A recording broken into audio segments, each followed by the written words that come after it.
respondeu e disse-lhe: Senhor meu e Deus meu. Isso aqui foi quando Jesus ressuscitou, e Tomé, na sua incredulidade, falou que só vou acreditar em que ele ressuscitou quando eu o ver pessoalmente e tocar nele, colocar o dedo nos seus furos e reconhecer que ele realmente está vivo. Aí eu vou acreditar. E Jesus fez isso. Tome até cuidado com o que você pede para Deus, ele vai acabar respondendo. Pensa bem no que você vai responder, no que você vai pedir. E aqui, quando Tomé realmente vê e reconhece Jesus, qual é a declaração que ele tem? Deus meu, Senhor meu. Alguns fazem até uma lógica, um argumento meio estranho, dizendo que aqui ele fez uma exclamação do tipo, ah meu Deus. Mas não é o que o contexto diz. Aqui nós podemos ver que ele realmente reconheceu Jesus como Deus. Que ele ressuscitou, ele não estava vendo um morto, um defunto, uma alma penada. Ele via Deus diante de si. E foi dessa forma que ele reconheceu a Cristo como o Deus. Também podemos ver que existem outros atributos que podem qualificar Jesus Cristo como Deus, que provam a divindade de Cristo. Por exemplo, a onisciência de Jesus Cristo. Por favor, acompanhe comigo João capítulo 6, versículo 64. João 6, 64. Nos diz: Mas há alguns de vós que não creem, porque bem sabia Jesus desde o princípio quem eram os que não criam e quem era o que havia de entregar. Será que um anjo, por mais poderoso que seja, teria a capacidade de conhecer tudo e todos, conhecer o coração de todo mundo? Isso é algo que somente Deus pode saber.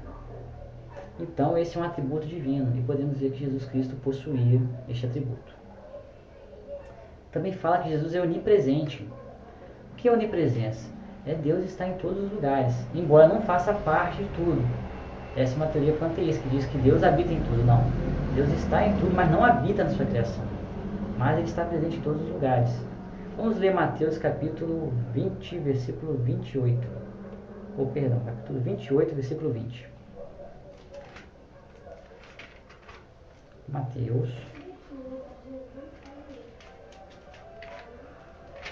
28, versículo 20. Ensinando-vos a guardar todas as coisas que eu vos tenho mandado. E eis que estou convosco todos os dias, até a consumação dos séculos. Amém.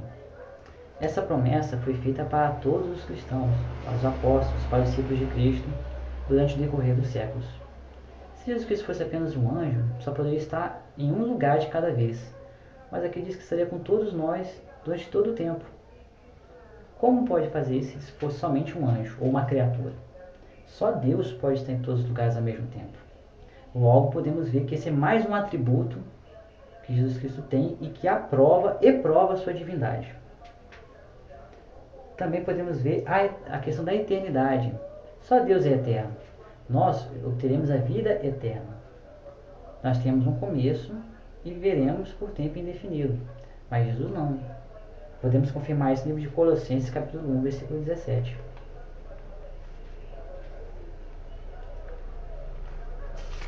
Colossenses 1, 17.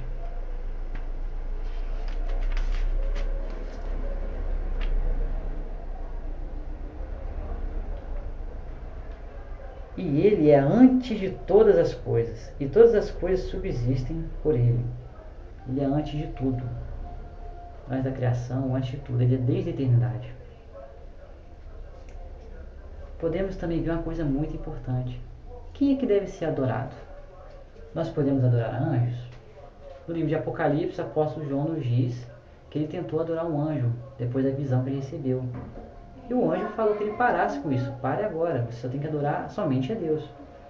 E Jesus Cristo, quando estava no deserto, que Satanás o tentou, falou, pare, você tem que adorar a Deus sobre todas as coisas. Agora vamos ver alguns textos que falam de pessoas que adoraram a Jesus Cristo. E ele permitiu. Primeiro texto, Mateus 28, versículo 9 a 17. Mateus 28, 9 ao 17. Que nos diz: E indo elas a dar as novas a seus discípulos, eis que Jesus lhes saiu ao encontro, dizendo: Eu vos saúdo. E elas, chegando, abraçaram seus pés e o adoraram. Então Jesus disse-lhes: Não temais, ide, dizei a meus irmãos que vão a Galiléia, e lá me verão. Vamos para o 17 direto. E quando viram, o adoraram, mas alguns duvidaram. Aqui nos mostra que os discípulos adoraram a Cristo após a ressurreição, e ele não os impediu. Se Jesus Cristo fosse um anjo e não devesse ser adorado, ele já teria interrompido eles naquele momento. Mas aqui diz que eles realmente fizeram a adoração. Vamos ver também o livro de Hebreus, capítulo 1, versículo 6. Hebreus, capítulo 1, versículo 6. Que nos diz: E outra vez, quando introduz no mundo o primogênito, diz: E todos os anjos de Deus o adorem. Aqui fala que os anjos adoram ao Filho. A adoração deve ser feita somente a Deus. Se Jesus Cristo fosse somente mais um anjo, uma criatura, será que ele permitiria que os anjos o adorassem? É algo que se deve pensar. Também podemos verificar que Deus criou o mundo, como podemos ver nos textos anteriores. E também é um atributo interessante, que nos diz que Deus perdoa pecados. O perdão só pode ser oferecido para aquele que foi ofendido. Quando cometemos pecados, estamos ofendendo a Deus. Se Jesus perdoa pecados, ele só pode ser perdoado se o ofendermos. Vamos verificar essa lógica. Primeiro vamos ler Mateus capítulo 9, versículo 5.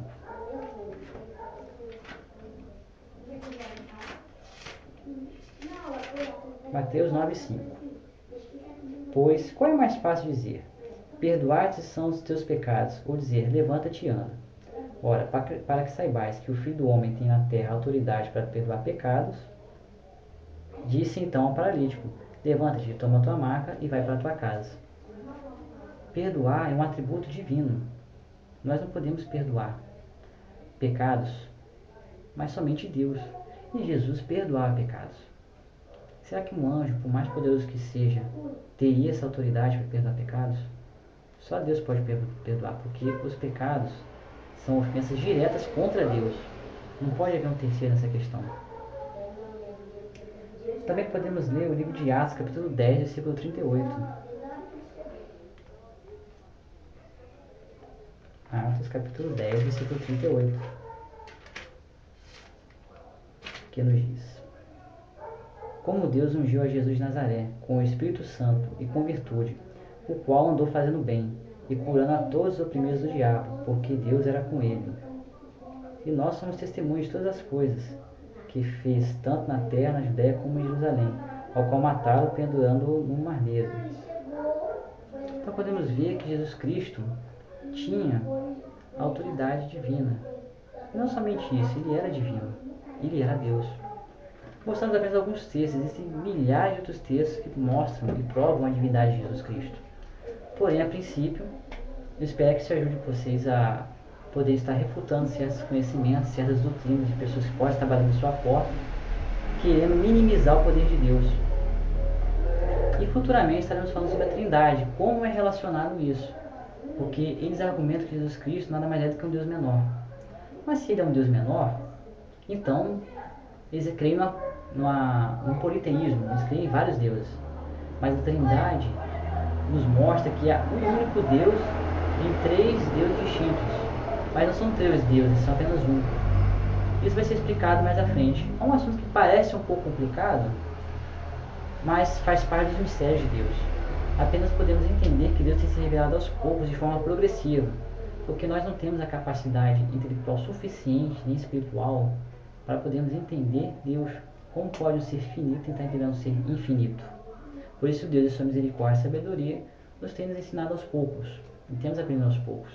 Embora alguns prefiram sair atropelando o conhecimento, nós aos poucos vamos aprendendo e estamos mostrando a real questão deste fato.